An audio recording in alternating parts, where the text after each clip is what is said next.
Duna Dios, diz un tiki divo tempo e reflexionar com grande bodiosta.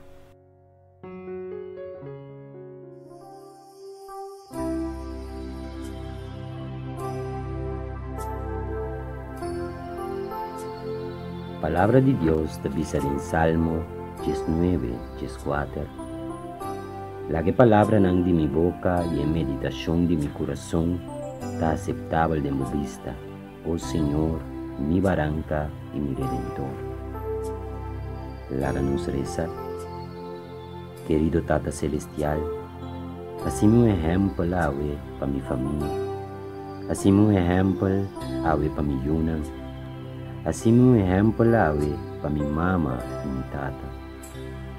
Assim um exemplo awe para minha irmã de sangue. Assim um exemplo awe para minha tante e tio. Assim um exemplo awe para minha neto. Assim um exemplo awe para meu abuelo e minha abuela. Assim um exemplo para meu primo e minha prima. Assim um exemplo para minha casar. Assim um exemplo para minha cunhada e minha suegra. Assim um exemplo para minha suegra e meu suegro. Assim um exemplo para meu sobrinho e minha sobrinha. Senhor meu Deus, o Tata, me te rogavo para boar minha vida um testemunho para minha família. Ajuda-me a ganhar minha família para Cristo Jesus através de meu exemplo. Assim um instrumento para ir a boa palavra de verdade na minha família. Me que baixelo junto com toda minha família. Me que para toda minha família por chegar a conhecer Deus um dia.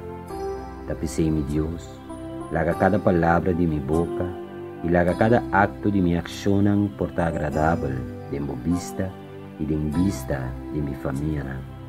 Da minha sincera oração em nome de Cristo Jesus. Amém, amém, amém e amém. Duna Dios, diz un tiki divo tempo e reflexionar com grande bodiosta.